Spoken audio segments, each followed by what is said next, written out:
Ladies and gentlemen, people, welcome back to another episode of FilmyFateh's review, where we take a movie series.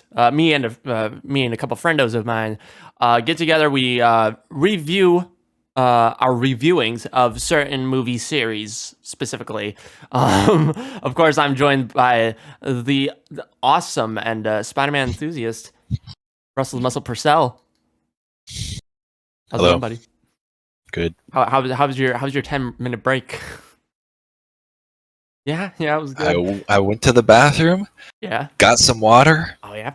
And ate some fig bars. Awesome, wicked cool, man. Listen, I also got some water as well. For those who don't know, right now we are live on youtube.com/FilmyFateh, where this is actually a continuous stream. So we just took a 10-minute break after talking about Sam Raimi's Spider-Man 1. And today, of course, this is part of the FilmyFateh's Spider-Man review, where we're reviewing our reviewings of the Spider-Man films. So that includes Sam Raimi's trilogy, Mark Webb's duology, and John Watts' trilogy, including the new Spider-Man No Way Home. For those who don't understand director talk, don't worry, because I'm going to translate that for you. So basically, we're watching Tobey Maguire, Andrew Garfield, and Tom Holland Spider-Man films. So today, specifically, though, we're talking about Sam Raimi's Spider-Man trilogy. And this episode, or this segment of the show, or the stream, we're going to be talking about Spider-Man 2, including Spider-Man 2.1. So I'm not really sure how this is gonna go for audiences listening to this, because I'm not sure if everyone's seen 2.1, but it's not that different. I mean, well, we'll see about that. I saw both versions in the last week, so we'll actually see. It's missing a very important shot. So So the first couple of notes is me watching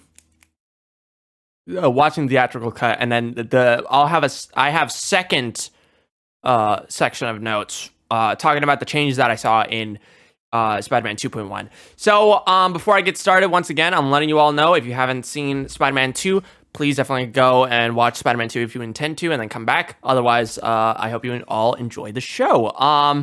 Of course, if you're not with us live on youtube.com/FilmyFateh, of course, you can find this specific episode and cut episode on your favorite podcast platform, or on youtube.com/FilmyFateh.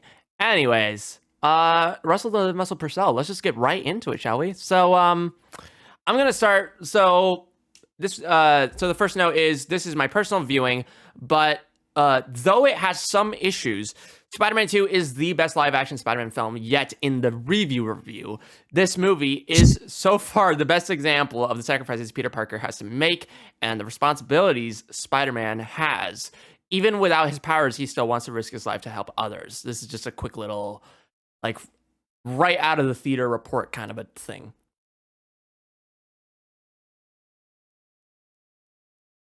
Clearly, you have nothing to say. All right, let's move on, shall we? I was waiting on you. I was waiting on you, but I'll give my review afterwards. Okay, that's fair. I mean, I'm gonna give another review again, because that was just my personal viewing, and so I was just like, yeah. But anyways, let's get right into it. Spoiler warning once again. I didn't spoil anything. Peter Parker is Spider-Man. Yeah, Peter Parker is Spider-Man. Oh my gosh. But yeah, no. Now we're okay. So now, from this point on, the notes are now being written for my second viewing / observation viewing. So the movie starts off with another voiceover by Peter Parker talking about MJ. The writing of the voiceover has some weak spots, but it's a minor note. There's this guy named Mr. Aziz who goes, "Go! Go!" But not in 2.1 though. Oh yeah, it goes go. Yeah, 2.1. It's really sad. It is. It's unpleasant to me, man. Which one's unpleasant? Just him saying go. instead of go. It's so much better. It's just so much better because the thing is, they took it out. Because the thing is, being Indian, it's so relatable. That's something like, yeah, that's how we talk. It's like, do it, like, come on. I'll get more into that scene afterwards because the 2.1 notes are right after the theatrical cut notes. So I'm gonna keep going, but I love how the score for the scene where Peter's in traffic trying to get the pizza delivered on time. The score kind of sounds like a score from Avengers. I didn't notice that. If you go back and listen to it, there's like a hint of like Alan Silvestri's Avengers. Interesting. Yeah. I do have something to say about the score. It's pretty wild that Danny Elfman scored both like the most iconic Spider-Man like music and also the most iconic Batman music. Right, yeah. It's impressive. That's an impressive resume, Danny Elfman. I mean, I couldn't argue with that. I mean, Danny Elfman is definitely like. I was just surprised. Like when I was watching, I was like, "Wait, didn't he also do Batman?" And then I looked it up. I'm like, "Oh my god, he did!" And you can, I mean, there's like the slightest hint that you can hear in the theme of like, oh yeah, this sounds like Danny Elfman's work. So, but yeah, no. Did you have anything else to say about the go scene before like the go scene? Well, just Peter being shit on, I guess. So, what were you doing? He like stuffs the Spider-Man mask into his pocket. Oh yeah. Yeah. 8 deep dish pizzas need to go across town in 5 minutes. It's like just fire him now. Don't make him do this. Like it's impossible. As far as he knows, he's a normal guy, and it's like he can't get the cross town. I don't think that's so unrealistic. I feel like I saw something once that was like they calculated how long it would take to get across town in New York on a Vespa or whatever he rides, and it would be like hours. So it sounds like Mr. Aziz needs to reel in his like delivery area. Like it's not possible to deliver that far, right. Especially if you're gonna have a free delivery if it's there after 30 minutes or whatever it is. Yeah, exactly. Also, now that you bring that up on that specific scene, Mr. Aziz, because you saw 2.1, so in 2.1 he actually yells at one of the pizza guys who's making the pizza. Now you're not able to understand this, but I am. He yells at him for making flat pizzas. That's what he says. He says that like dude, this guy makes the pizzas flat. It's hilarious. like okay, all right. I mean that's good. Still a bit disappointed with the go gone, but other than that, like that was a pretty good. That's moment. A good inclusion. I thought it was funny, even though I couldn't understand. That was a treat for Indian people. I must admit. I was just like, oh wow, this is hilarious to me. Because I was like, for a second, it was like, aren't pizzas supposed to be flat? I mean. Not like super thin, but like they make deep dish pieces. I don't know what deep dish pizza looks like. So you don't? It's just really thick. Let me look. It's like inches thick. Yeah, look it up. Yeah, they're popular in like we're doing this live. Fuck it, we'll do it live. Okay. Like have you heard of like Chicago deep dish pizza? I've heard of it, but I've never seen it before. You gotta get it, Fateh. You gotta taste it. Jesus Christ, that's not a pizza. That's a fucking pie. Yeah, it's awesome. Damn. It's like when you get it, like normally it's like you eat a couple pieces of a pizza, right? But like for a deep dish, you eat one and it's like too much. Oh yeah, it's like eating cake. This is cake. It's awesome. It's awesome. Oh my gosh, I'll check that out. It looks a bit threatening, but still, it looks good. But anyways, Speaking of pizzas, I guess we're just gonna keep talking about pizza. But in the movie, like when he gets to the actual place, yeah. Him coming out of the closet is pretty funny. Yeah. Like pushing all the stuff back in, and then puts it on the counter. Pizza time, iconic line, one of the most iconic of the whole series, I'd say. But then like I'm looking at the boxes and like half of them are squished. Oh yeah, I was just like, I mean, you got the pizzas here, but like. Also, I like on his way there, somebody's like, "Spider-Man stole that guy's pizza." It's that. I mean, just like, what are the chances? Like, could you imagine like Spider-Man actually just sitting there waiting for a guy to run into an alley with pizzas and just be like, "See a chump." I mean, if I was Spider-Man, I would just like ask if I could have pizza, and I'm sure they'd give it to me. I mean, hey, he never asked anything for return, so I mean, that's true. That's why he gets to be Spider-Man. I guess I can't be Spider-Man because I would abuse my powers to get free pizza. Peter. Okay, so Peter decides to suit up as Spider-Man so he can get there faster by swinging. He notices 2 kids running into the street after a ball as a truck is driving really fast towards them. He saves the kids and gets back to his pizza delivery right from the beginning of the film. It shows that this film is a great example of what Peter Parker's life is like. I already said this in my personal viewing review, but the focus of the movie is consistent and it doesn't seem to sidetrack, though I'm watching this as an observation, so once I feel like there's an unnecessary focus, I'll note it down.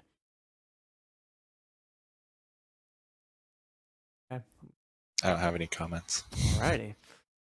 No words. My words are so wise. Peter finally arrives and comes out of the janitor's closet with brooms and mops repetitively, falling down for a good 22 seconds. For a second, I thought this was unnecessary, but it's funny. That's okay. Did you actually like time it? I did. Because I was thinking like, what could this time like? What could be used for this time? You know, like. What could this like amount of time be used for something else? You know what I mean? Like, yeah. And then I see the I see 2.1 and it's longer. It's way longer because then there's an extra shot of him like actually seeing the lady and he's like, hey, and then he's like, it's a thing, and it's just like I'll talk about it more later on, but yeah, that's hilarious. I mean, I didn't feel like it was unnecessary. At the core, these movies are like action. I mean, comedy is a big part of them, so yeah. Yeah, and then obviously Tobey Maguire goes something like pizza time. Anyway, pizza time. That line, the way iconic. He says it is just like it's so like enthusiastic. Pizza time. It's just like pizza time. Oh my god. Do you know about the mini game in the Spider-Man 2 game that everybody loves? I haven't played the Spider-Man 2. I know you haven't, but there was a mini game. It was a pizza time mini game, and you had to deliver pizza. And there's a song. There's a pizza time song that you must have heard. I haven't. I gotta look this up. I haven't, man. I'm not lying. When you hear it, I bet you'll be like, "Oh." Okay. This is, by the way, this is also live, by the way. Okay, the game pizza time. Yeah, just sing the song as you hear it. Oh no!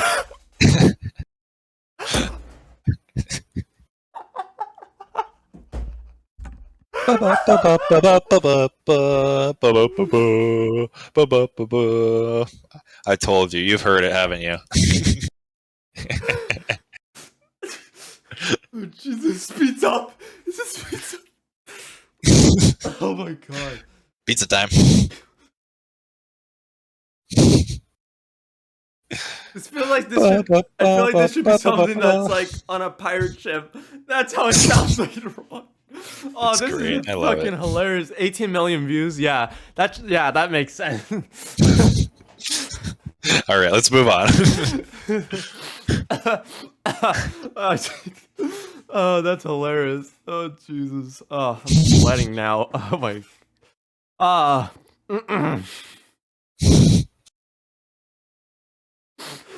I wish. Okay, I really hope that in Insomniac Spider-Man 2 that they do this. They maybe have a spider. They have a pizza time game. I wish, dude. That'd be so cool. Anyways, work for Mr. Aziz. Makes his comeback. PS4 Spider-Man 2. Go! Go and the go is in 3D audio and it comes out of the DualSense. Like, It spins around your head in his headphones. Anyways. Okay, so now we're at the Daily Bugle, and so Peter Parker is fired from Joe's Pizza, and now he's getting fired from Daily Bugle, despite the fact I don't think he even has a staff job there. No. So he just gets fired for no reason. And then Well, he doesn't get fired. Technically, yeah, no, but so You're fired. Yeah, you're fired. Miss Wait, also, I forgot to mention. This is important. In the first movie, they mention Eddie by name. Yeah, they say Eddie is on a job or something. Oh, you did? Yeah, I referenced that. I think we were like going so fast and we were talking so much that we didn't realize it. But if I go back to, it's fine. It's fine. I believe you. You believe me? But yeah, Eddie's been referenced. Note number 46. Okay. Okay. So Miss Brandt picks up the phone and she goes, "Your wife's on the line. She says she lost her checkbook." And then JJJ goes, "Thanks for the good news." Okay, here's my note though. I kid you not. If J.K. Simmons wasn't in the trilogy as JJJ, the comedy in these movies would have been awful. They wouldn't be. I don't think it would have been awful. I think they would have been much less popular though. Yeah. But maybe not. I mean, it's still Spider-Man, but I think they made it. I don't know. You have He's to a big admit, reason though, that they're JJJ is like fondly. an essential. It's an essential piece of these films. I mean, yeah, it's hard to imagine them without him. Yeah. Gosh, I'm so thirsty today. Thinking about that pizza, you know what I'm saying? I'm thirsty over these pizzas, these deep dish pizzas. Anyways, until my reviewing of Spider-Man 1, I completely forgot that Elizabeth Banks was in these movies. She's Miss Brandt. Betty Brandt. Pretty cool stuff. Okay, after we get a reference of Kurt Connors in the first film, we now have him on screen. Oh yeah. The lizard. Yeah, it's the potential lizard. Potential. Spider-Man 4 was gonna happen, and then they were just like, yeah, he was definitely being set up for that. I think he was meant to honestly be in Spider-Man 3 before the studio made him change it. Oh boy, we sure love them studios over there at Sony. Oh boy. But it really does seem like he was being set up to do something more than just look at the Venom symbiote in Spider-Man 3. But he was a professor. He wasn't working at Oscorp. So like, I know he's a professor, but he's like, actually, you know what? That's a good point. Yeah, he's a physics professor too. He specifically says he's not a biology. Huh. Yeah. I mean, he's missing his arm and everything though. Like, I don't know, because that's his motivation for being Lizard Man. He said he wants to get his arm back. So. Honestly, I just don't. I mean, despite the fact that they could have used CG or something, I feel like they just weren't ready to make a lizard with the technology that they had at the time. That's what I mean, they were finally making a Sandman and a Venom Man. They could have made a lizard. Once again, I'm not going to consider that was Venom. I'm sorry. It's just there's. Okay, we can get to that. Yeah, we can get to that later, but yes, Kurt Connors. It's cool that he's in the movie. It's cool that he's around. Yeah. And also, yeah. Go ahead. Apparently, Peter was. I guess this was mentioned in the first movie, but I forgot. Peter was fired from working in his lab. It's like that's like the best job you could have, and as like a scientist kid, and now you have to work at a pizza place instead. You're fired. I could. You can imagine just Kurt Connors going, "You're fired." Yeah. Him one. By the way, this is just like thinking about this now. Him being a photographer, kind of wanting to be like a photographer, kind of comes out of nowhere. Like, what's his motivation for that? Right. Like, there's nothing like that sets up him being interested in photography before he like talks to MJ in the first movie. He's like, "Yeah, I'm gonna try to get a job at the Bugle and work my way through college as a photographer." It's like, aren't you like a science major? Like, why do you want to be a photographer? Exactly. Yeah. That was a bit confusing. And at the same time, it's like, why do you want to study science? Like, why do you want to be a scientist? I mean, I know you're smart as fuck, but at the same time, it's like, what are you Yeah, studying for? I mean, like, you're his fucking intelligence is Spider-Man. definitely on the outskirts of the series. Yeah. It's like he makes the web shooters, but it's very gloss over, and like he is like really good at physics and stuff. Mm-hmm. But it's just kind of there. It's not. It doesn't really have any plot significance. Right. Also, Actually, I yeah. mean, it does in this movie, which we'll get to. Mm-hmm. Also, can I just say something? I didn't note this down, but like, when Peter drops all his books and he's just getting just fucking bashed by everyone, does that actually happen in real life? I'm an introvert, so I that's why I'm don't think asking. so. Yeah. Just like I feel like people would help. Right? Like, It's just him getting shit on as always. Also, you have a fucking backpack. Put it all in the backpack. Why do you have it out in your arms, man? It's New York. Early 2000s. I don't know. Backpacks were only made for props, not for only for show, not for use. I mean, Also, obviously he doesn't use a backpack that much, so. fun fact: one of the people who bashes his head with a bag, that's actually Sam Raimi. Not surprised. That's funny. Is his face even in it? Like, No, his face isn't in it, but in the bloopers, it's shown that it's. that's funny. Yeah. That's hilarious. All right. So first you show off Peter how difficult his work life is. Then you show me how difficult his school life is. Like I said, it's consistent and I love it. Yeah, he just gets shit on. I know a lot of people like that.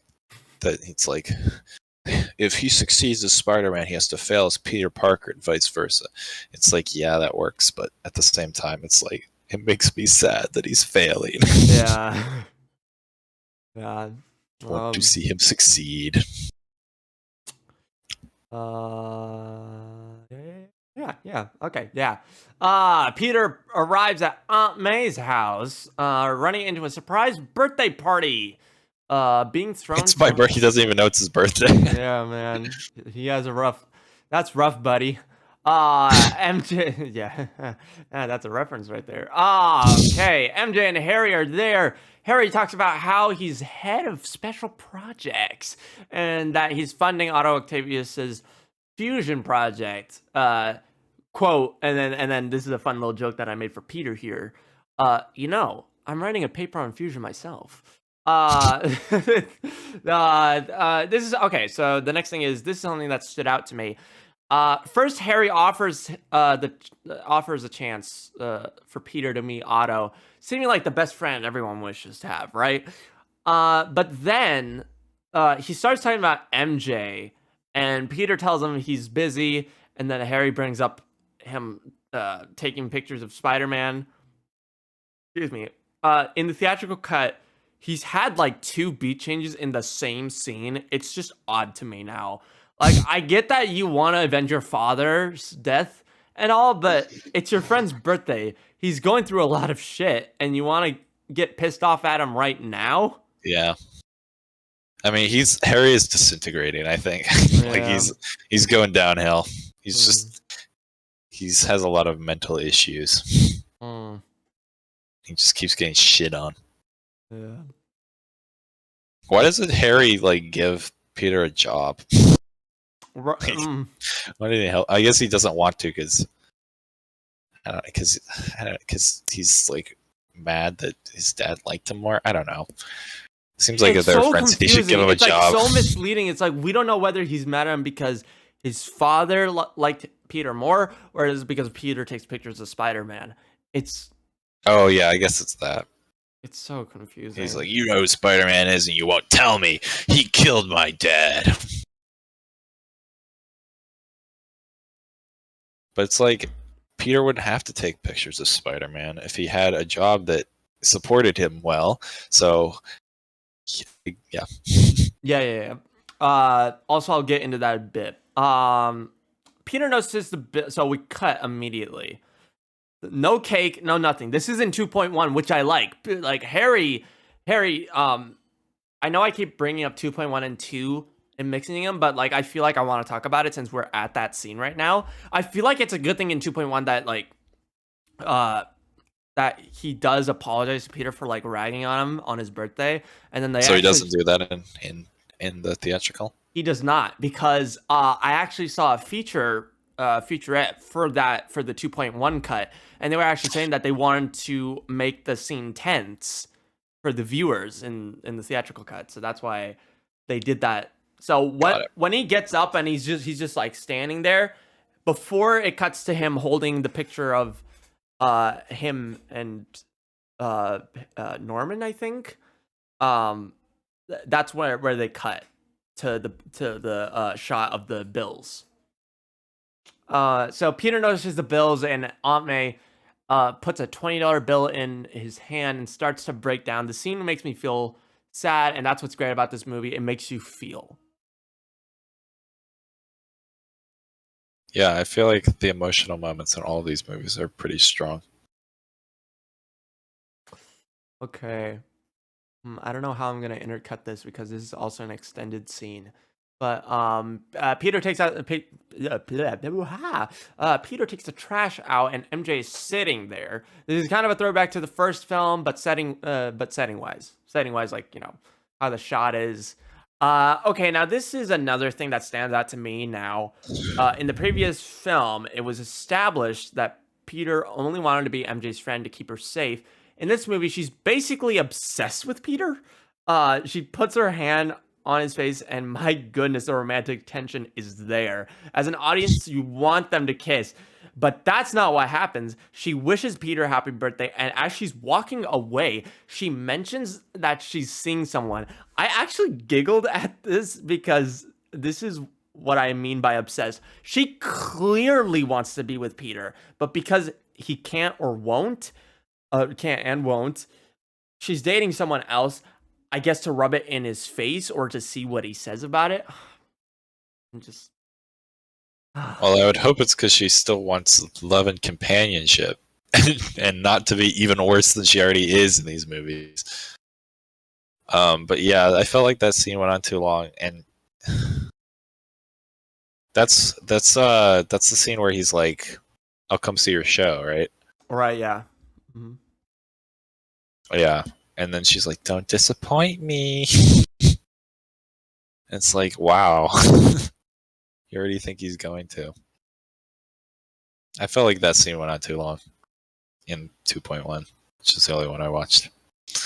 Right. Where was I? Oh yeah.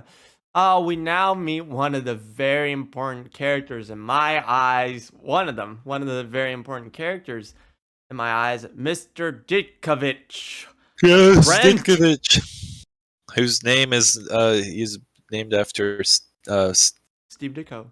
Steve Ditko. Yeah, I forgot his first name. Steve Ditko. Yeah. One of the creators of Spider-Man originally. Very nice. Yeah, Rent. One of the ongoing jokes. Rent. Yeah. Rent. I love Mr. Ditkovich. He's amazing. Fucking sassy ass fuck. Anyways. He's funny. He's not a bad guy. Nah. All right. Okay, I gotta prep myself for this because this is a very enthusiastic scene here. Nobel Prize, Otto. Nobel Prize. Honestly, this is what Dane DeHaan's Harry Osborn should have been like, from what I can remember. I'll note this down. Harry's a crazy man, kind of. I'll note this down for next week's episode. It's hilarious. Him wearing the glasses and just being like, Nobel Prize, Otto. Nobel Prize. He has so much confidence in this. Peter has a fun conversation with Otto, and this is establishing the relationship when Otto isn't Doc Ock, or before he's Doc Ock. Oh, that's who Rose is. I was surprised that this is the scene with Peter, right? Peter's too. 2 and 3 are kind of melded in my mind because I watched them the same day. So yeah, it's hard for me to remember specifics sometimes. But anyway, yeah. So Peter's there, and I was surprised that basically Peter and Otto only had like this one scene to have an established relationship. Because I feel like I remembered it being more solid. Right. More solid relationship. So it was more sad when he betrayed him.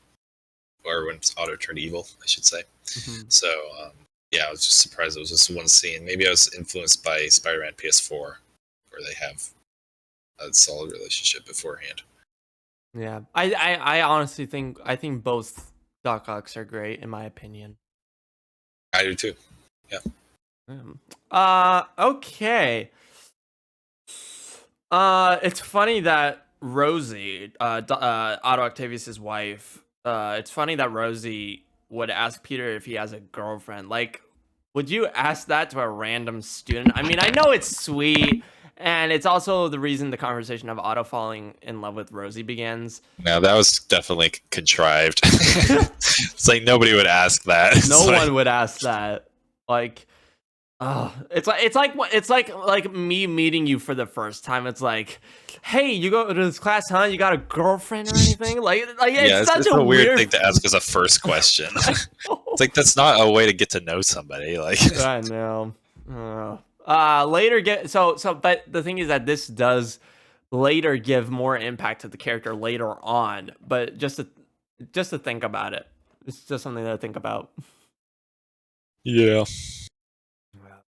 Okay. If you want to get a woman to fall in love with you, read a poetry. Yeah, I'm just gonna write this down real quick. Okay. All right, moving on. Oh boy. It's hilarious. Okay. Unless he already had the suit and it still fits, how the heck did he afford the suit if he's struggling with jobs and... Oh, sorry. I did not give enough context for this. So now it's the night of the play, right? It's the night of MJ's show. And Peter's getting ready. He's putting on his formal suit on. And this is what I have to say about it. Unless he already had the suit and it still fits, how the heck did he afford the suit if he's struggling with jobs and money? And some people trash Tom Holland for not making his own Spidey suit, even though I'm talking about a formal suit. I think this can be explained by perhaps him just having it from prom or something. Probably Aunt May and it still fits. Paid for it for him. Yeah, I mean, you don't grow that much after high school. Like, Well, speak for yourself. Like, yeah, I have not grown very much since being a senior in high school. So, if I had a suit from then, I would probably still fit me for the most part. So I think that's feasible. Okay. Or he rented it. All right, fair point. Which would still be kind of expensive. Yeah, but yeah, exactly. Mr. Dickovich would be so jealous that he was giving someone else rent. Yeah, give me the suit. The suit. Suit. Okay, so we see MJ getting ready for the play, and this is once again another sign / proof that she's obsessed with Peter. Yeah, Peter. She's obsessed with Peter. She's obsessed with Peter Parker. Yeah. I don't even know why she fell in love with him. I don't know. I mean, it makes sense that, like, oh yeah, he is a good best friend, right? Like, you know, he's giving her comfort and all, but he's not like hitting on her or anything. Like, it's understandable. Like, okay, he could possibly be like her soulmate and all, but he straight up said no. He said that I can't be with you, right? At the end of the first movie. So at this point, it's just an obsession. So, no. Okay, so Peter flip-a-dip-dips and two kids see him and he says something like, eat your green vegetables. Moving on. Unless if you have anything to say about that. My mom always told us that, but I never knew. Yeah, work out. Yeah, you're gonna say that to a couple of what, like 7, 8-year-olds maybe? I don't know. Ask him how he did it.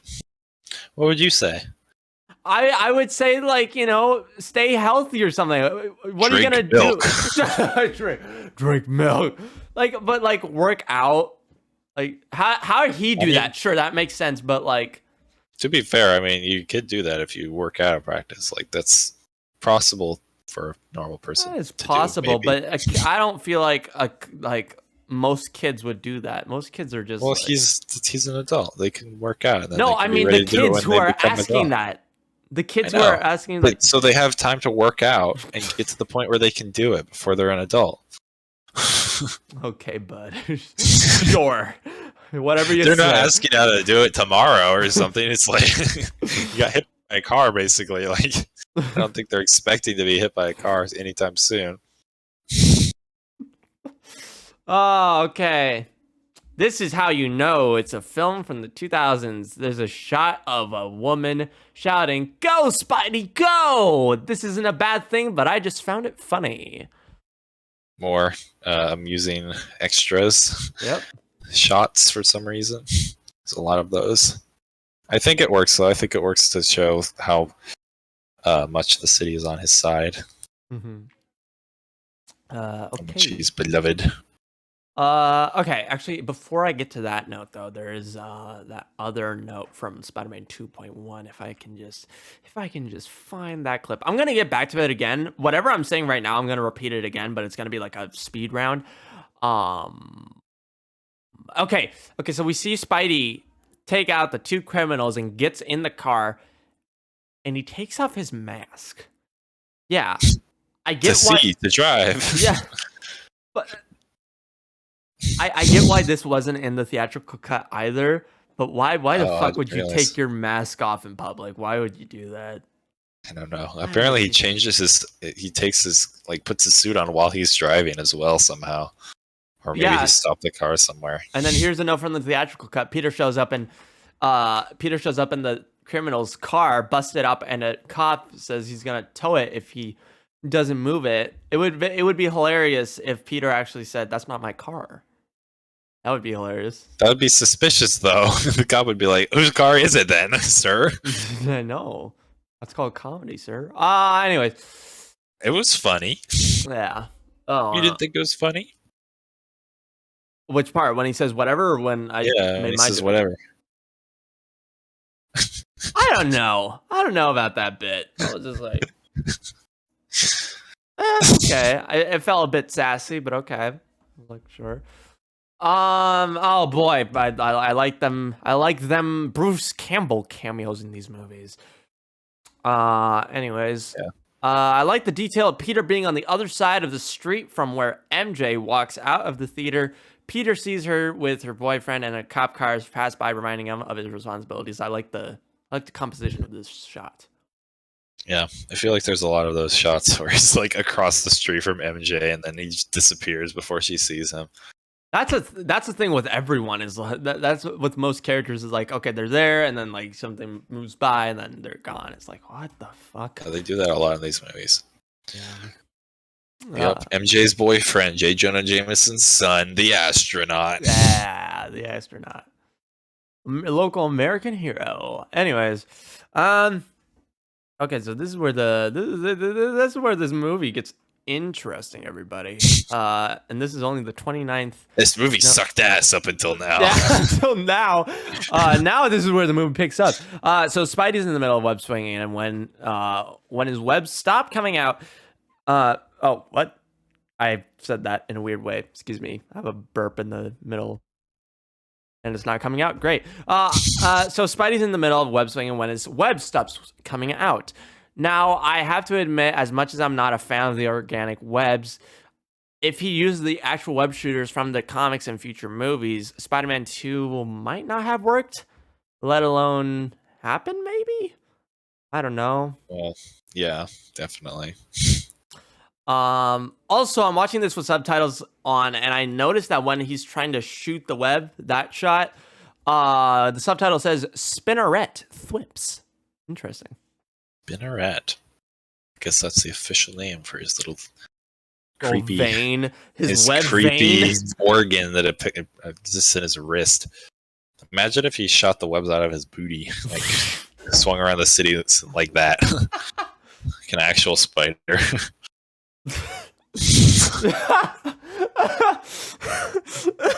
You know what's funny though is that you know that pose of him like coming down like this. When I first saw it when I was a kid, I actually thought it came out of his ass. Natural to think that. Oh god. Oh boy, here we go. The elevator scene, the iconic elevator scene, comedy. He does, Iconic. yeah. Yeah. Peter's not. He doesn't get a more comfortable suit until he pays rent.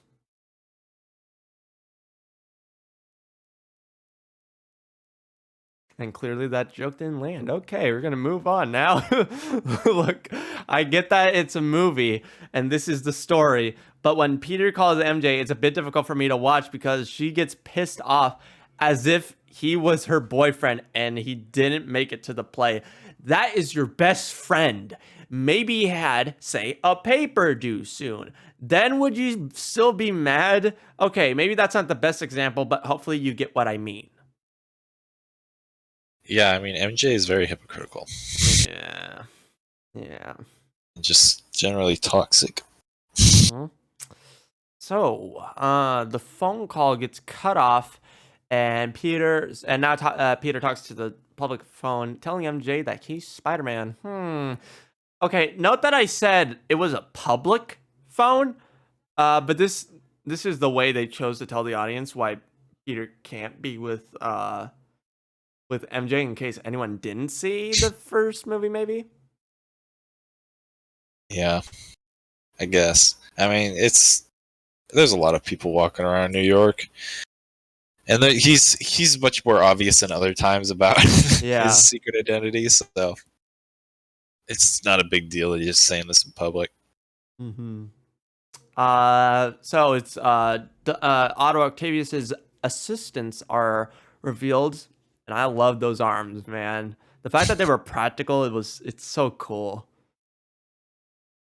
Yeah, it made them look really good.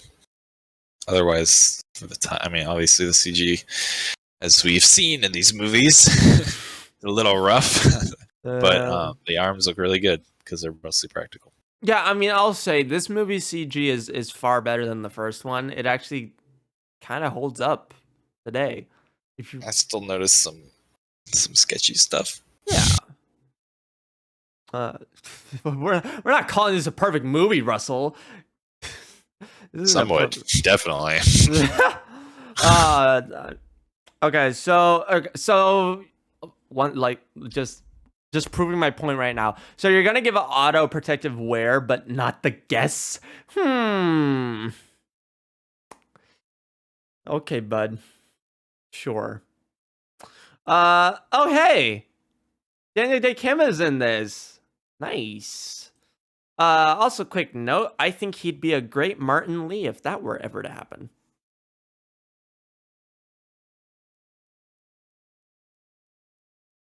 Yeah. Martin Lee, aka Honestly, I was wondering if he was supposed to be that character, but I don't think that character even existed. I'm not sure either. I don't read the comics, so That's possible. yeah. Okay. Oh, and you thought this movie was consistently good. It is, but like it's not always. Good Lord. Harry is such a child. I'm in charge. It's my money. And then Spidey swings in, saves his life, and in return, Harry says, "This doesn't change anything." Yeah. Oh my God. You killed my dad. You killed my father. Prepare to die. Anyways, He does want to kill Spider-Man. he does. It's odd that Spidey lost his powers for a bit, and now they're back. Interesting. Yeah, I guess they're just like Recharge it? flicking on and off like a light bulb. Probably. The faulty circuit. Quote, I have nothing left except Spider-Man. Oh, best line. But he I saved love that line. I have nothing left except Spider-Man. He saved your life, sir. He humiliated me by touching me. You sound a lot like JJJ, Harry. What's up with that? JJJ's just in it for the money. Yeah. Oh, jeez. I messed it up. Fuck. Oh, there we go. Okay. I accidentally messed up the Discord orientation. Okay. Oh boy, another fantastic scene in this movie when they're operating on auto. Quote, anybody here take shop class? I'm getting the same vibe as, do you like jazz? What? Yeah, I don't know, man, but that's how I feel, okay? Just putting it out there. That was a good scene. Very scary. Oh yeah. This scene where the surgeons are trying to take the arms off is a horrific moment, showing how scary Doc Ock is, which I love. And he's like, it's especially creepy because he obviously isn't fully aware of what's happening. Oh yeah, that's right. Yeah, Showing that the arms are in control now. Yeah, Or taking control. There's a lot of screaming. Sam Raimi should he should do a horror movie. Okay. Yeah, good idea. Good idea, right? Hoffman predicts No Way Home by mentioning Doctor Strange. That's good, but it's taken. That's taken. Yeah, does Doctor Strange exist in this world? Like, what the fuck? Who knows, right? Where is he? mean, you now watching this and with No Way Home, you have to start thinking about that. Like maybe he is in the Spider-Man universe. Okay, so JJJ's son is an astronaut. Yeah, never really expanded upon. Yeah. That is from the comics, though. Oh, interesting. Okay, well then. Sometimes he's like, I mean, in Venom, which I do not like, it's actually him who's like on the space mission that brings the Venom symbiote to Earth. Really? Oh, interesting. Okay. All right. I can't do that specific thing because this can only be done by J.K. Simmons, but as the subtitles state, laughing hysterically. You know what I'm talking about. Can I get an advance? Oh yeah. Yeah, there you go. That's a good scene. Yeah, there you go. Okay. Oh man. Okay, so going back to Doc Ock, I love the whip cuts to the inhibitor chip. Oh yeah, back to him. Lots of great whip cuts. Like the editing once again is bonkers in this movie in a good way. Yeah. He's like, and it's like on his back. Yeah. It's like, constantly zooming in and stuff. Right. Yeah. That was really cool, though. I gotta admit. So now we're at the bank, and Peter and Aunt May are trying to get a loan, and From Joel McHale. Joel McHale. Strangely enough. Yeah. No. There's one note that I only wrote from this specific part of the scene.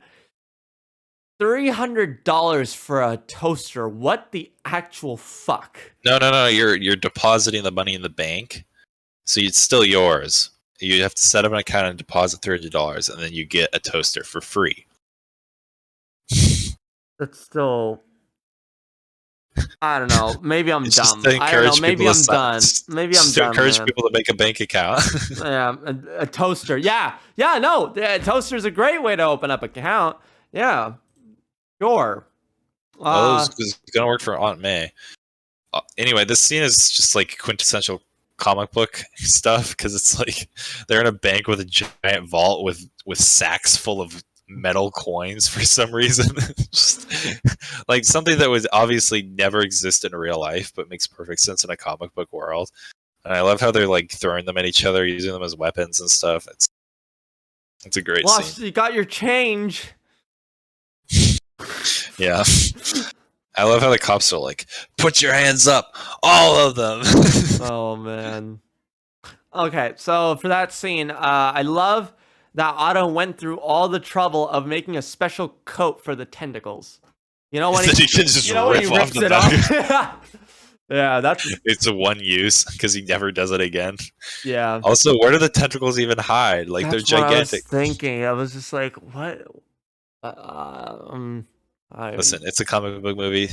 Like, this is even more so comic booky than the first one. Like, you can't even question the logic of the world because it inherently doesn't make sense. Mm-hmm. Okay, Otto wearing a fedora is a fucking mood.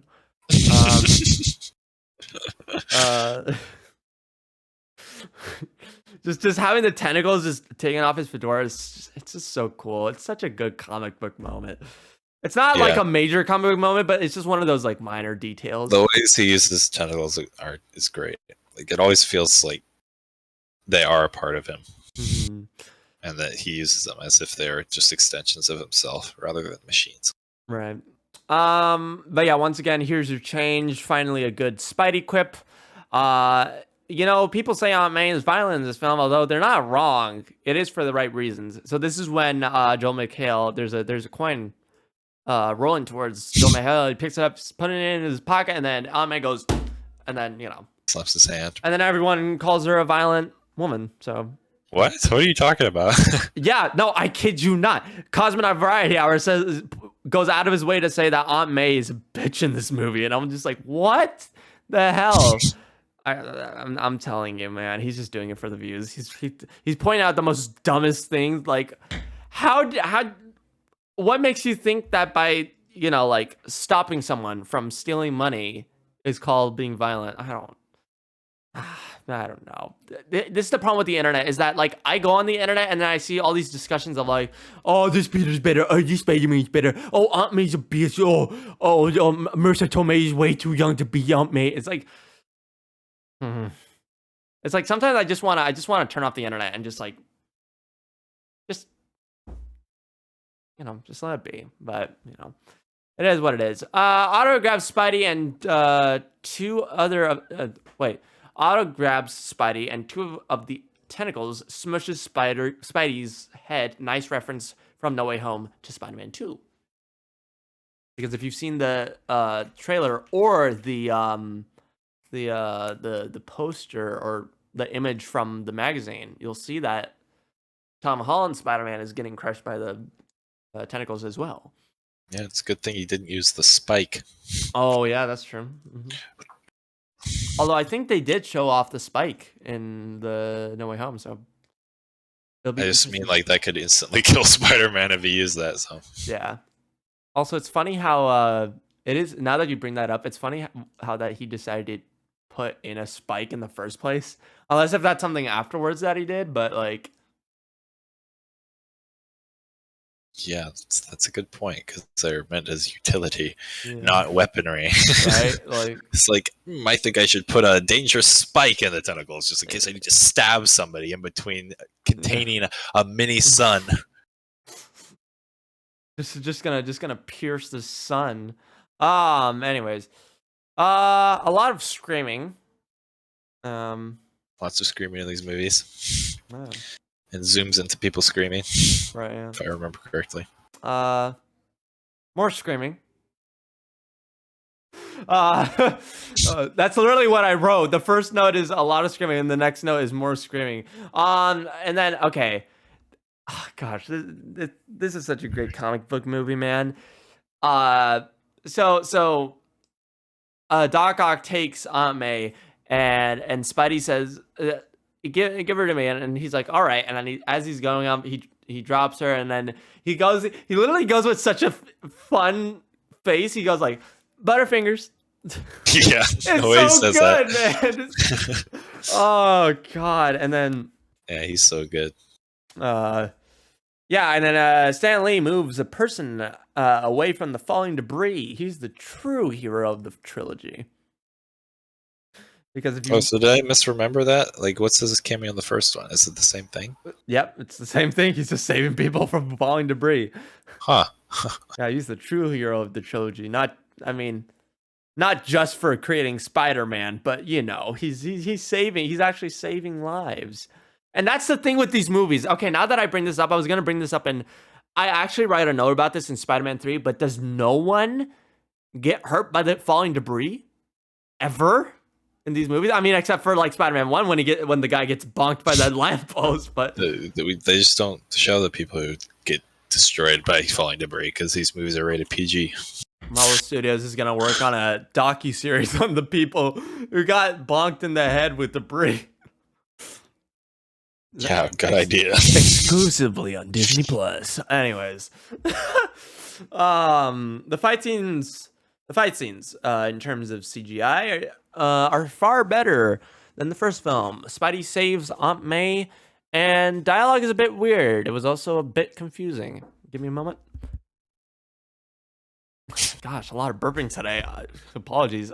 So what I mean by that is, so it's a cute little exchange between Peter and Aunt May, or Spidey and Aunt May, and Spidey goes, "Well, we sure showed him," and Aunt May goes, "What do you mean we?" And then he goes, "Oh."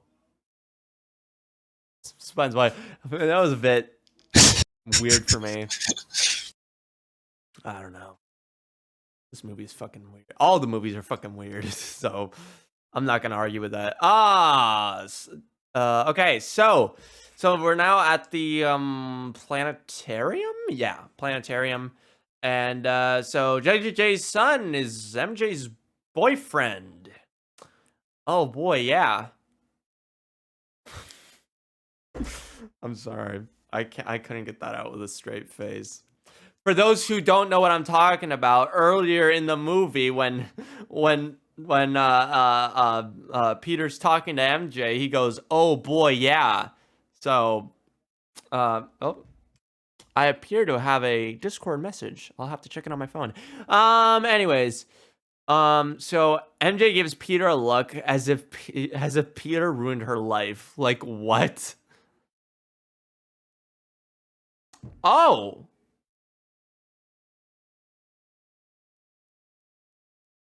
Huh. Well, this is this is interesting. Okay.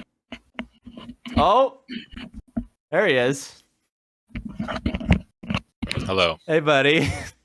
I'm very sorry. It's okay. Is your computer? I kicked the power cable. Like, I have to use like a 2-prong to 3-prong converter, and so it kind of sticks out of the plug a bit. Oh, and so, like, if I kick the cable underneath my desk, sometimes it like loosens out, and then like it's fallen out like 3 times. So.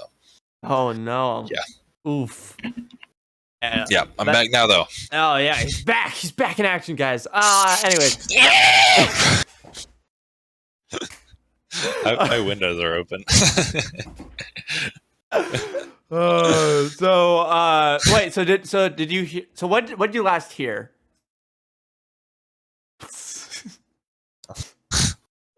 Weird dialogue with Aunt May. Wow. Okay. Yeah. No. So weird dialogue with Aunt. How long were you talking after I disappeared? I talked about. I was talking about how we're now at the planetarium. And it is revealed that JJJ's son is MJ's boyfriend, and I go, "Oh boy, yeah," because because that's what Peter says earlier in the film. He says, "Oh boy, yeah," to MJ. So I was like, when I saw that, I was like, "Oh boy, yeah." Anyways, moving on though, MJ gives Peter a look as if Peter ruined her life. She just needs to get over him. Yeah. I mean, okay. Oh, it gets worse. It gets worse. It gets worse. Quote, I can't keep thinking about you. It's too painful. I honestly don't know why this made me crack up. I started laughing at this line because it's just so hilarious how, like, she's clearly in love with him, but at the same time, she's just like not. Like, I don't know. I feel like the MJ Peter stuff, or MJ stuff in general in these movies, is kind of just like the least interesting part. Oh, man. Like I feel it's like necessary, but it's like just MJ's pretty toxic, and Peter is pretty toxic to her, especially in this movie. It's not even like. Well, okay, MJ's toxic. Peter, he's slightly toxic. I think the relationship between them is toxic. I think what the way he is toxic in this movie is he said specifically that he couldn't be with her and that he didn't love her. So he should just stick to that instead of just sending her mixed messages Yeah, after he loses his powers. He's like, we can be together now. Hit me and I bleed. And it's like she's engaged to JJ's son. Like he's like trying to break up the marriage. It's like, dude, we haven't gotten there yet. But so this scene gets worse, right? Because then even though like Peter's trying to be her best friend, at the same time he goes and says, "I've been reading poetry lately." Like, yeah, what the fuck? And he recites some poetry for her. Like, she's like, Peter, I can't do this. I don't remember what she says. She says, I can't keep thinking about you. It's too painful. Yeah. And then, oh my God, even worse. Oh my sweet mother of God. Quote, can I get you? So Peter asks her, can I get you a drink? And she goes, I'm with John. He'll get me my drink. And I'm just like, what does you being with John have anything to do with someone getting you a drink? Oh, that's a normal response for her, because he's trying to like move in on her kind of, and she's like, no, I'm gonna marry this guy. It is so fucking confusing. I don't fucking know. They're both annoying when it comes to the relationship. Oh boy, you know what gets even more annoying is now drunk Harry comes and slaps Peter around for showing loyalty to Spider-Man because it makes Peter money, or in Harry's words, his bread and butter, as you were saying before, and for stealing MJ, despite the fact that MJ is about to get engaged now, huh? Harry, why don't you get upset with fucking John? And now because he knows that she loves Peter. And now, first of all, Peter stole MJ. I don't know if maybe my viewpoint is wrong. Maybe I saw this in the wrong way, but from what I thought from that viewing, first of all, Peter stole MJ. That's fucking your fault, my guy. You clearly knew they had chemistry. Second, you should understand that Peter isn't a rich kid like you. I know he's drunk, but he doesn't even apologize afterwards. It's like Peter is barely scraping by. You have millions of dollars to your name, and you're like getting upset at him for trying to live by doing something that he knows can make him money, being taking pictures of Spider-Man. And another thing to consider, just conceptually, is that even Peter doesn't like taking pictures for Spider-Man because he knows that the pictures that he's giving to the Daily Bugle is just making Spider-Man look bad. Yeah. So like he's really going through a lot just to make a fucking living. Yeah. It's like, Harry, if you just like bribe him, honestly, just be like, I'll give you $1 million to stop taking pictures of Spider-Man. Yeah, exactly. Oh gosh. Oh, and now MJ agrees to marry JJ's son. Cool. Okay, moving on. And I was glad there was a scene. I didn't remember this. I was glad there's a scene where like her friend is questioning her. She's like, it's so soon. Are you sure about this? And it's like MJ's just making terrible decisions about this. It's just so stupid. Why wasn't this in the fucking movie? In the theatrical cut? That's not in the theatrical cut. That's in really? Yeah, that's in 2.1. So like, okay, so that's just it's like, yeah, she needs to be questioned because this is so stupid. It's a dumb fucking move. Okay, so now, oh boy, so I skipped a lot because from up till now, it's been pretty good for me. So now Peter's lost his powers, and he has the whole like, oh, you You still with me? Okay. Sorry, I spaced that.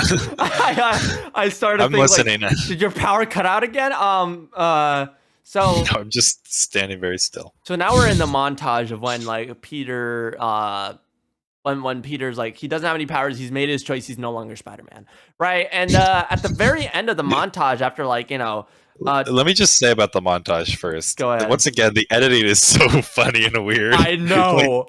I know. I love the one where it's like his face on both sides of the screen and he's in the middle. It's crazy. That's not in the theatrical cut. It isn't. It's not. It's not. It's in 2.1. It's fucking hilarious. I love that edition. It was so funny. Oh my god, that's just such a treat. And then the weird still frame at the end when he's like, yes, when Dr. Connors is like, "Good job, Peter," and then he's just like, the freeze frame. It's just like, I honestly believe that there was something wrong with my copy. I was starting to go on the internet and be like, "Is this okay? Is this normal?"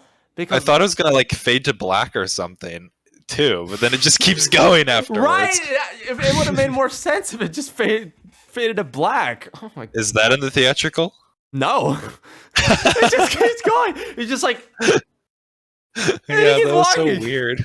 Oh my god. Okay. So now that Peter doesn't have his powers, he has time now. He goes to MJ's play. I love how MJ's play, one of her lines is, quote, I hope you have not been leading a double life, pretending to be wicked and being really good all the time. Nice little detail, I think. If you think about it. Yeah. I did pick up on that personally. Mm-hmm. But yeah, I agree. Okay, so as you were saying before, okay, now I'm gonna put this on Peter now. I get that he's been in love with MJ the whole time, but she's engaged. You might want to back off, buddy. Like it's just him sending her these mixed messages is really bad. It's like you can't just confess your love to somebody after they finally get engaged to somebody else. It's like it's just a bad thing to do. I mean, like morally wrong to do that.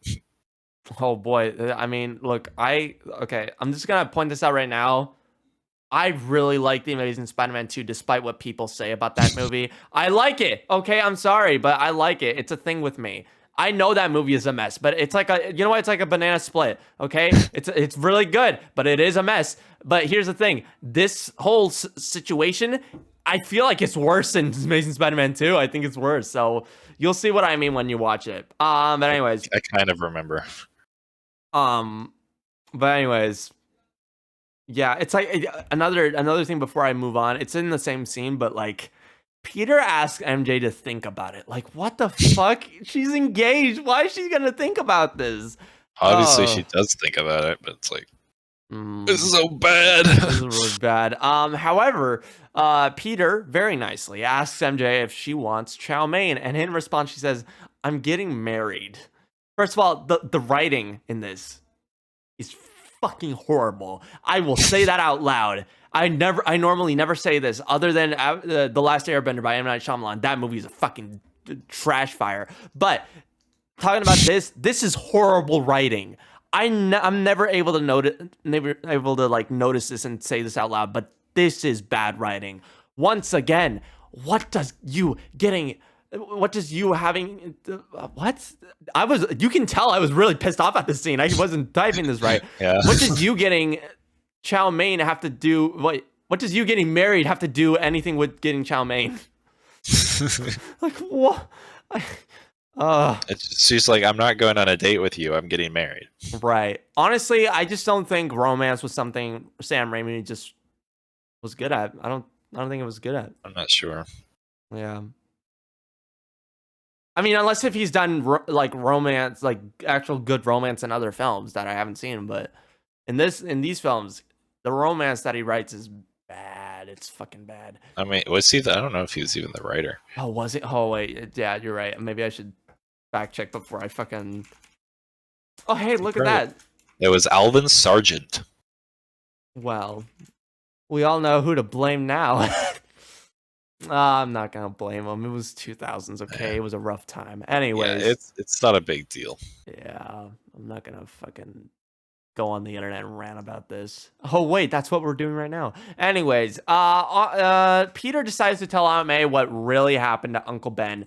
And after hearing that, she leaves Peter at the table and goes to her room. Honestly, I have a feeling that you could possibly watch this movie without having seen the first movie and you would still understand what was going on. Not to say that, that's what I'm going to do right? Oh, yeah. You keep talking. I have something to say though.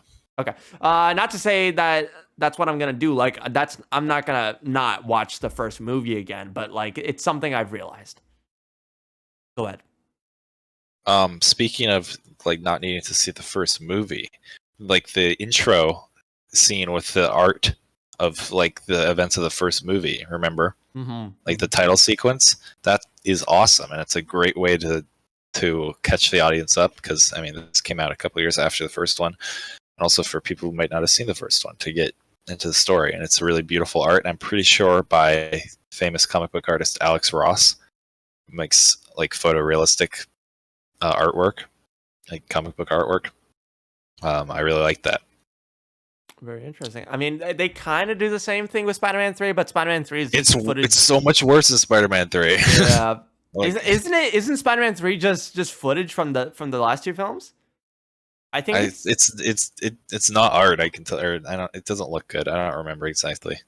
I'm pretty sure it's just the footage, but Yeah. Okay. no, I agree with you. I agree with you that I do love the art style of it. I'm a big fan of Alex Ross. I have been for a long time. If you look up his art, you'll probably recognize it because it's very, very recognizable. He's known for just drawing like super realistic superhero stuff. I see. Oh yeah, I can see that.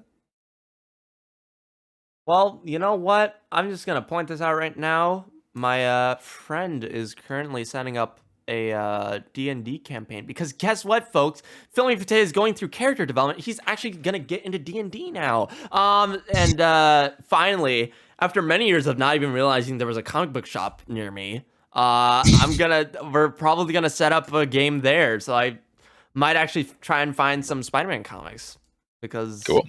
I'm not just for the film and TV content. I also love physical media. I mean, I'm reading the book. I'm actually reading the playbook. Many people have come to me and they're just like, dude, why are you studying the book? You can just have it when you play it. And I'm just like, but then I'm just gonna be a sitting duck. You're talking about the player's handbook for D&D, right? Yeah. So there you go. Anyways, getting back to it, we've got about 22 more notes. Hopefully this will get through soon, and then we'll move on to 2.1, and then we'll have another 10-minute break, and then we'll move on. Move on to 2.1. That's all I know. No, but the changes that I noticed, so then you can know like what was new. Sam really loves his jump scares, huh? What's this? Horror director. Yeah. So, loves making scary scenes. It is. You know what? It is going to be interesting. I don't know if this is still a thing or not, but I believe Sam Raimi is supposed to be the director for Doctor Strange 2. Multiverse of Madness. So this will be very fun. Yeah, I think he's a good choice for that. Mm-hmm. The only horror movie I'm willing to watch. I'd recommend Evil Dead 2. Well, the thing is that have you heard of Last Night in Soho? Mm-hmm. I did not go to the movies to watch that because of the fact that it was a scary movie, and I did not want the jump scares to get me in the theater. So I decided to wait until it came on VOD. Okay. So, but Doctor Strange 2 is that movie that I'm willing to go to the theaters to watch. But anyways, I digress. So Otto wants. So now Otto wants Harry's precious tritium, and so now he goes to Harry, and Harry wants Otto to make Peter tell him where Spider-Man is. And then a couple seconds later, he says, "Don't hurt Peter." I'm just gonna say it. Yeah, I don't like Harry. You don't like him? I don't like Harry. I like how he's like, "Don't hurt Peter," and then Otto's way to get Peter's attention is by throwing a car into the restaurant that he's just eating in. Like, if he was not Spider-Man, he would be dead. Oh yeah, that's hilarious. That's hilarious though. Is that like, if it did hit Peter, how would he get the information? If he was dead, how would he get the fucking information? Yeah. Also, now that I think about it, if Spider-Man wasn't there either, then how would he get the tritium then? Because then there's no Spider-Man then. Yeah, it's just like, really? You're throwing a fucking car, you're gonna kill Peter Parker? You're not gonna be able to get your tritium, sir. I guess he's crazy. The idea is he's crazy. Like, the tentacles are controlling him, but Yeah. Seems like could have been handled better. Okay, now actually on to a good note now. A building is on fire and Peter runs in to save a little girl without his powers. This is why I think this film is one of the best examples of Spider-Man, let alone possibly, or not even possibly. You know what? I'm going to go and say it. Maybe I'm over-exaggerating. This is one of the best comic book movies ever. There you go. I said it. I don't know if you want to agree with me or disagree with me. This is just what I think. Okay, yeah, go ahead. Sorry. Especially when considered for its time, definitely. Mm-hmm.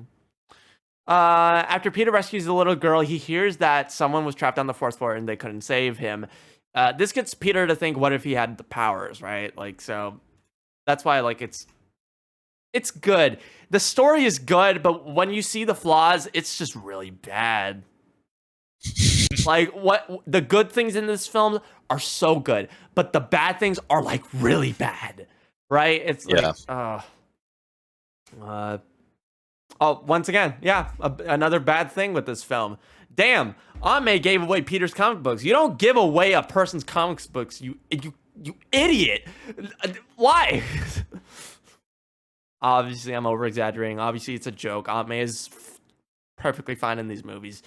I'm just trying to make some fucking comedy here. Russell knows this. Russell, I've been, like, recently in my videos and, like, in conversations with you, I've been trying to be more comedic with you. So you can see I'm trying. So MJ gets, this is one of the scenes that I fucking hate. I don't know why, but I just fucking hate. I know it's for the purpose of the movie, but I just do not like this scene. So MJ gets her boyfriend to lean back so she can recreate the upside down kiss from the previous film. Then she meets up with Peter so she can kiss him to figure out whether or not he's actually Spider-Man. Good Lord, woman. It's just like, I need to know something. I need to know something, yeah. But just as a kiss, but thank God though. But just as a kiss, just as they're about to kiss, Otto throws a car at them. Thank God. Oh hey, look, some more screaming. Anyways, Screaming. Oh boy, I'm also, yeah. After he throws the car and would kill Peter. Just then, if he wasn't Spider-Man, he picks him up by the tentacle and just throws him into the wall. Yeah, it's like 90 miles an hour, and he smashes the wall. And a bunch of stuff falls over him. If he was a normal guy, he would be either permanently crippled or dead again. Right. It's like so if Doc Ock said like, okay, tell Peter to meet me here at this time, and then he throws him at the ground, he's paralyzed, he can't fucking talk. How's it gonna happen then? It's like, yeah, you need Spider-Man. You need to find him. And then okay, and then obviously one of the best parts of this movie, obviously the train scene, right? Both action wise and emotion wise. Yes. Only love and respect for the entire train scene. Action and emotion. The action is top notch, and the civilians helping Spider-Man is one of the best moments in comic book history, let alone Spider-Man film history. Also, I'd agree. Godlike scene. Yeah. So engaging, so great action, fighting at the clock tower and moving to the train. It's near perfect, if not perfect. Mm-hmm. Also, I love the extra fight footage from 2.1. Yeah, I don't know exactly what was added. Yeah, I mean, you can't really explain it. It's just, I mean, you would have to like explain some extra shots. Yeah, just some extra shots, but like it's really nice because from a movie like this, you want more Spider-Man. So, and when we said we want more Spider-Man, we didn't mean Spider-Man 3. But I don't know. Maybe I'm over exaggerating, as I always do. Moving on to the next note. Harry, you keep the tritium in your office safe? Bleh. Ugh. They didn't say it was radioactive or anything. But did they? Still, I don't fucking know. It's probably safe to be around. I don't know. Just keeping that one thing in his office. I don't know. I feel like if Otto knew that, then Otto would have just taken the. He didn't know though. I don't think it was there. I think he moved it there after he sent Otto off. Probably. Also, it was him who floated the idea of him. Well, yeah, I think it's fine. Sure. I just mean it's fine that it's in there, in my opinion. Yeah. Hey, this was just a joke, by the way. I mean, I say bleh, so I literally wrote bleh, so it's just a joke. It's not a big deal. Maybe that's why Harry started going crazy, because he was exposed to raw tritium and it drove him insane. Okay, so it is revealed to Harry that Peter is Spider-Man. Peter, you killed my father, and then there's more important things at work now, Harry. yeah, there are bigger things happening here. I'm telling you, man, these burps, they're fucking trying to ruin the show. I get that this this interaction, I get that this isn't the best time, but I feel like he could have told him that he didn't kill him, but then that would have gone on forever, and so I get it. Anyways. Oh boy, yeah. I skipped a lot because most of it was fine. So Otto finally snaps out of it. Because Peter gives him the whole like, oh, intelligence isn't a right, it's a privilege, and something like that. And then Otto snaps out of it, and then he goes, listen to me, and then he takes control. He then decides to destroy the machine. This is why he's one of the best comic book movie villains ever to me. I like how he talks to the tentacles and how they respond like and like make little noises to show that they're talking back to him. Mm-hmm. But yeah, he's a very sympathetic villain. And I think that makes him very strong. Like, Norman isn't a very sympathetic villain as Green Goblin. He's kind of just pure evil. And it's like, it's sad that he goes crazy, but he was a terrible father beforehand, too. And it's like... I mean, like, other than, like, saving his company, what was, like, the main drive? Yeah, he didn't really have a fall. Like, he wasn't, like, a good person who fell to the dark, fell to evil. He kind of was just kind of a bad person who, like, fully embraced his bad side. Whereas Otto was a good person who had a fall against his will and just had a very bad time and just became a villain. Can I? It's not. Is it really a spoiler if I talk about Shang-Chi a bit? No. It's on Disney Plus now. If somebody wants to watch it, they can. That's true. But although both of them are quite different, I would say that Wenwu is quite like Doc Ock, in the sense that he's lost someone, and like that's kind of his main drive, but at the same time, it's like, yeah. I could see the similarities. They both lose their wife, and it kind of drives them into evil. Right. And they're very motivated to like prove that something's possible. And in Wenwu's case, it's proving that his wife is alive. And in Doc Ock's case, it's proving that he can make his machine work. Right. So yeah, there's definitely some similarities there. Moving on. Woohoo! Some more screaming, as if I couldn't get enough screaming.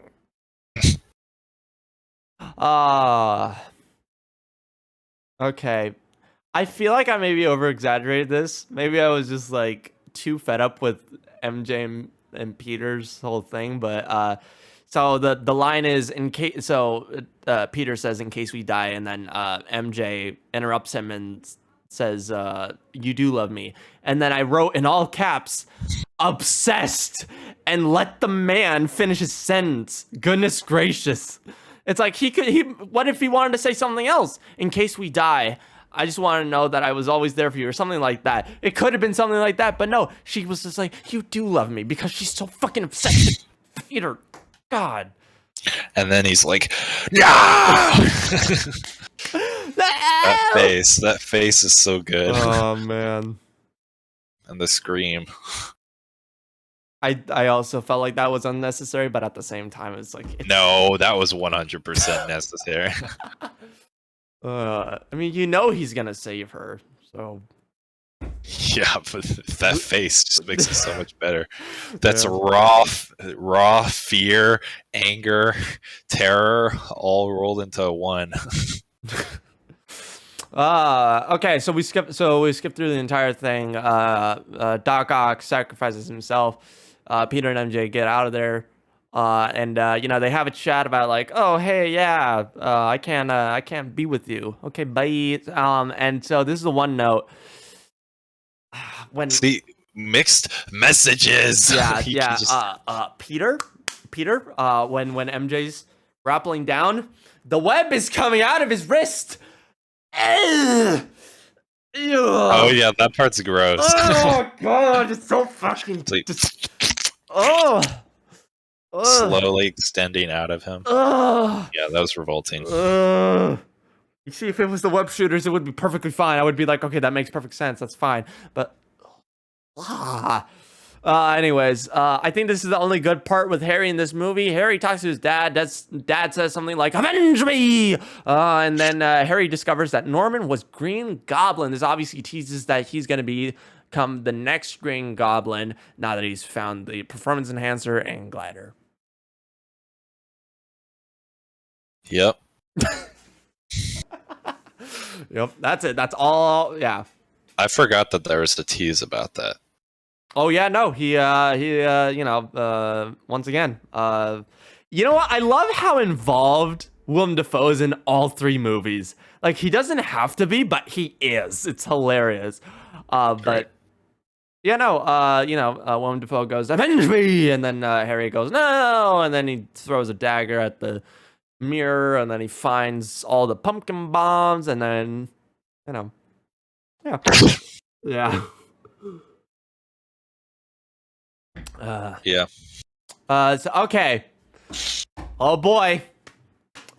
So yeah. MJ leaves JJJ's son at the altar. All right. Sure. Sure. Like, why? It's like, why do you wait for till now, MJ? Are you kidding me? You waited till your actual wedding day to break it off? Are you kidding me? The worst. Now that I think about it, was the wedding day like the next day? I don't know. Like, that's the thing, is the that like, worst. that can be the only reason for that to happen. That can be the only possibility, because if it was a couple of weeks later, then yeah, obviously she should have broken up with him. But at the same time, it's like, you That's waited so bad. But at least JJ gets to say, Don't tell open the him that caviar. don't open the caviar. Fun fact though, I've never had caviar before. I haven't either. Okay, well, It's rich person food. hey, you know what? One day we're gonna get somewhere, and we're gonna get together, and I'm gonna be like, hey, listen, we're gonna go watch something together And eat caviar. We're gonna eat caviar. Yeah, man. That's what it is. What is caviar, by the way? You know what? I'm gonna look this up, because this Fish eggs. Very expensive fish eggs. I think you're having second thoughts about wanting to eat it.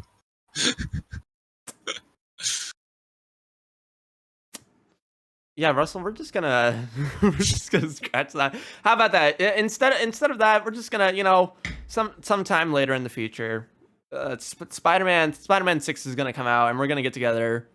You, me, Mimi, we're all just gonna have some pizza and watch Spider-Man. How's that sound? With caviar on it.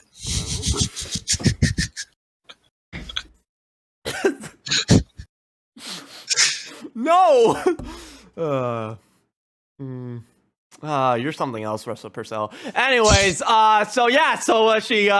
she shows up at Peter's doorstep saying that she's willing to take the risks of being with him. Next note is quote, "I've always been standing in your doorway." Yeah, so about this line, and MJ, so you didn't see him changing into the Spidey suit like ever? My point is that it sounds kind of romantic. Look, I'm a romantic, okay? I know my romantic shit. But this line just doesn't make any sense. I've always been standing in your doorway.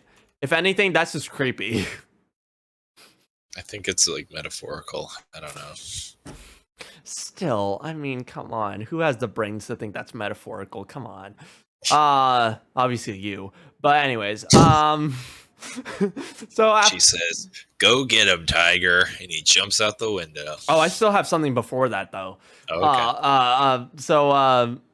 So like MJ goes like, isn't it time for someone to save your life, Peter Parker? And then he's like, thank you, Mary Jane. And then you know what I said? I was so pissed off. I was like, you know what? You know who actually saved you? Miss Brandt, because she got you the job before you got kicked out. Because remember, as Peter was getting fired by JJJ, Miss Brandt comes in and she's like, boss, the planetarium job. And then JJJ unfires him. Think about it. Fair enough. I guess Betty is his true soulmate. I mean, you know, he does. I mean, I don't mean to spoil anything, but he does ask her out to the dance in Spectacular Spider-Man. She's too old for him in Spectacular Spider-Man, though. You know what's hilarious though is that I know this is super early in the game here, but Spider-Man: Homecoming, Betty Brant is actually a student. There you go. So clearly you knew that. Okay, well, I was hoping for you to be surprised, but anyways, okay, we're gonna move on. So, okay, this is another one. Okay, this is kind of silly, but I'm gonna point it out anyways because why not? Okay, this is another one of those things that now stand out to me. I know this is a weird thing to talk about, but my God, what is happening with the kissing in this movie? It's so weird that it almost made me horny. In the end, Peter and MJ are kissing like they're about to have sex. I'm sure if there weren't any sirens, these two would be ripping each other's clothes off. When I first saw this as a kid, I was like, ooh. But now it's just kind of annoying. It's just this movie. The kissing is so weird to me. I don't know why. I don't know. I had to point that out. That was just bugging me. Yeah. But anyways. As Spidey web swings to the action, there's a shot of MJ where she looks at him kind of funny, like she might have made a mistake. I literally wrote, I don't. It's something you probably don't remember, but like, she's like standing right there. She's just like, and like it seems like maybe she's made a mistake. I don't know. No, we don't know. These movies, I don't know. Anyways, here's my review of my reviewing. This movie is great. Almost everyone was saying that Spider-Man 2 was the best live-action Spider-Man film, and as I was watching it, I didn't want that to cloud my judgment. But as I was watching it was pretty clear to me anyways that this movie was great. I don't want to call it the best as I haven't seen the other films, so I don't want to make any decision super early in the review. But from what I know about Spider-Man 3, Spider-Man 2 is most likely... No, sorry. I'm going to change my thing. Spider-Man 2 is the best of the trilogy. The story is great. It doesn't feel dated like the first film. The CG is better. Alfred Molina as Doc Ock is pretty much legendary. Harry's a dick. MJ's a weirdo. Peter's eating pizza, and JJJ is the highlight of these films. And finally, Mr. Djokovic is introduced in this film. Enough said. I have another one for the 2.1, by the way. So nice. So you want to say anything, or do you want me to go to 2.1 before you? No, I think it's really good. I think I like it a lot. I think Dr. Octopus is a very strong villain. Right now, not sure if I liked it more than the first one. Oh, interesting. Okay. I respect your judgment. I was also texting you guys this. Like, I'm not gonna rank this by criticisms or by... I might not even rank them, but who knows? I mean, I'm sure people... That's in demand, right? That's what's trending these days, is rankings. But no, it's honestly gonna be based on my preference. Like, what do I prefer more? And like, yeah, I can definitely see your viewpoint of like why you think. Like overall, like this one definitely has moments that I like more than anything in Spider-Man 1. But as an overall package, I think I might like Spider-Man 1 more. For sure. Also, we forgot to talk about the scene in 2. I guess you might have mentioned in 2.1, but I want to talk about it now. Well, I'm about to get to it, so that's why I'm... The scene where J. Jonah Jameson puts on the Spidey suit and jumps on his desk. Yes! I'm about to get to that right now. I actually have a special... I've got 30 notes on that, so I'm going to get through it real quick, but we can also talk about it. But also, anyways. I like Robbie, JJ's, like, I don't know what his job is. Right, manager. He's like the chief executive or something like that. I like how he, like, knows that Peter Parker is Spider-Man. Like, he never said yes. Oh, yes. Actually, you know what? Yeah. Like, I forgot what he says, but he's like, what does Spider-Man think? And he looks up at Peter, like, knowingly. Oh, he was like, Spider-Man was there. And I was like, oh, yeah. Spider-Man was there. Yeah. Honestly, and then when they find Spider-Man's suit in the garbage, he's like looking at the mask. He looks so sad. Oh, yeah. I like that guy. Yeah. Okay. Here we go. Spider-Man 2.1. And then we're going to take a break because my throat is starting to get really sore and I'm going to get another glass of water. But for this cut of Spider-Man 2, I'm only going to note any changes in the new cut. That is a lie, by the way. Anyways, Mr. Z's yells at a guy for making pizzas flat. Yep, I understood that. That was hilarious. Like, just me understanding that, but like, okay. Like the guy makes pizzas flat. That was because I didn't understand what deep dish pizza means. So I was just like, aren't pizzas supposed to be flat though? I mean, I don't know. And then oh yeah, Salim was deported. Damn, that wasn't in the movie. So I was just like, damn. That sucks, man. That's rough, buddy. Gosh. But it makes sense too, is like Peter would ask something like that, right? Someone would ask like, oh, why can't someone else go, right? And like, there you go. The lack of go is unpleasant to me. It's unsettling, man. I can't. Like, I need that. Okay, so the scene where Peter walks out of the janitor's closet is extended with Peter trying to rip off a web off the pizza box. That wasn't in the theatrical cut, by the way.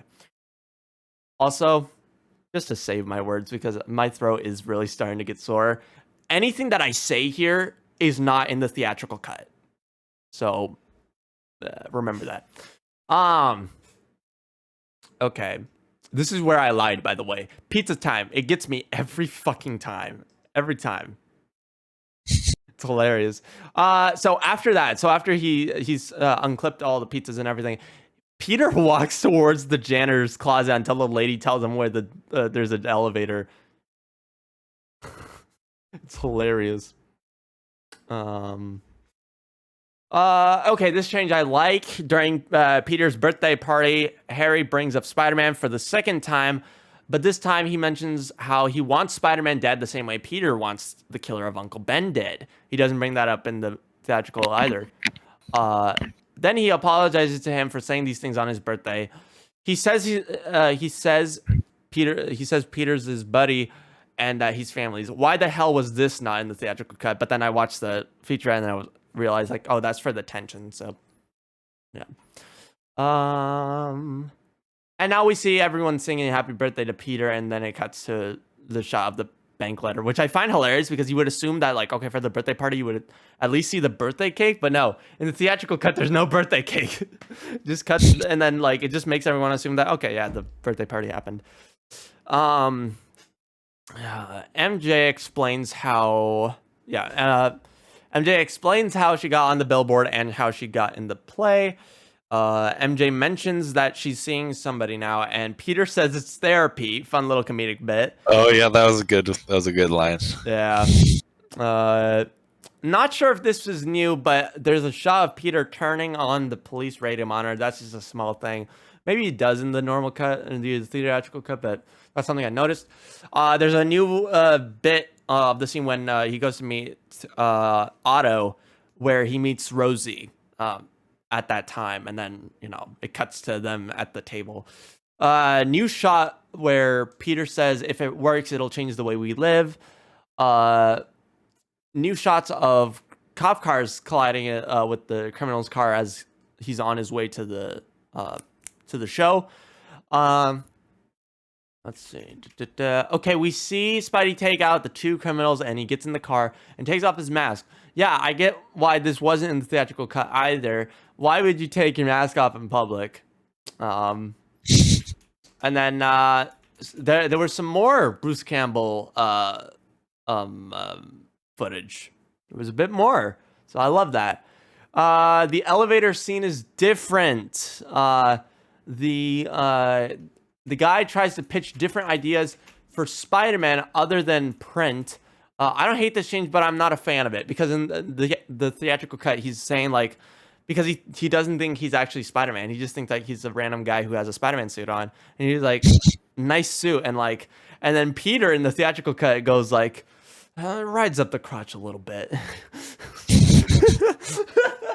By the way, shout out to Hal Sparks, by the way, who's the guy who acts in that scene. He also, I know this is a random thought, but he plays D&D, by the way.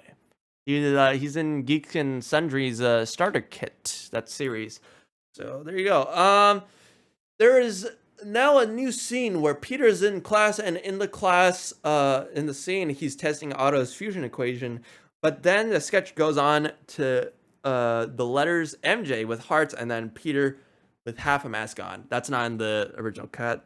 Some extra footage of the fight scene. Love to see that on.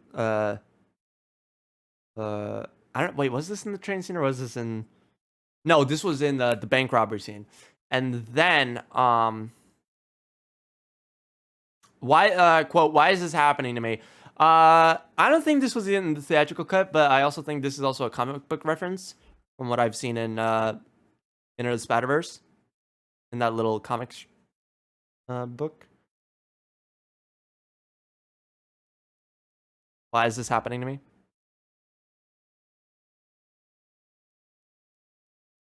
I'm not sure. Let's see. We now have a scene where MJ talks about getting married to JJJ's son. The friend is definitely on the right track, as you were saying. The doctor now asks what Peter's major is. He also gets into what he thinks of himself, the doctor specifically. That wasn't in there in the magical. Which also kind of makes sense, but like, there's a couple of new shots for Peter's sequence with the two,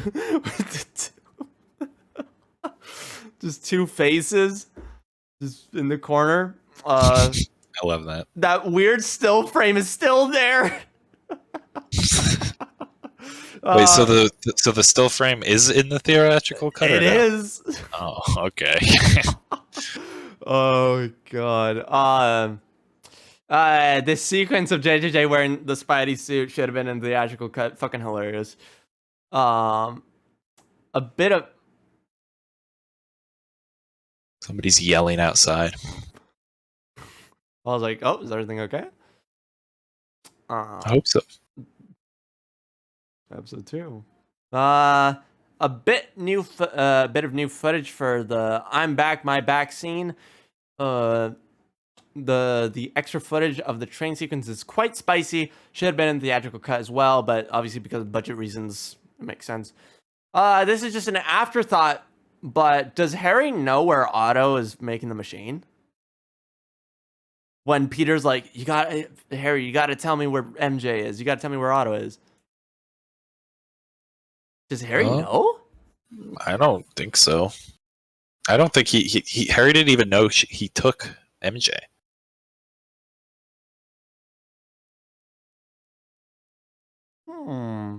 That's something to think about.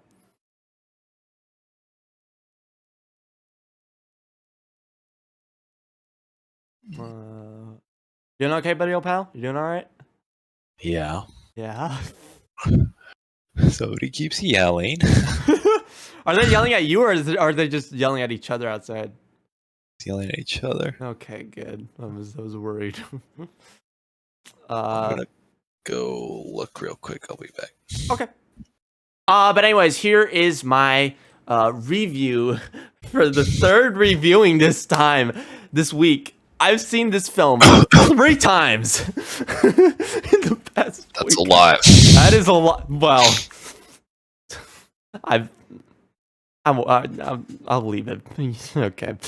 With this being my third reviewing this week, I've got to admit this was disappointing. This just sets the bar way too high for the third film. Ha! I got you there. You thought I was gonna say this movie was disappointing, but guess what? It's not. It's great. But however, I will say though, for Spider-Man 3, I guess you could say it's a bit disappointing for raising the bar way too high, because that Spider-Man 3 did not. It did not reach that. But some of the parts that are in the extended cut should have been in the theatrical cut, but I think it was a nice treat for anyone who wanted a bit more of Spider-Man 2.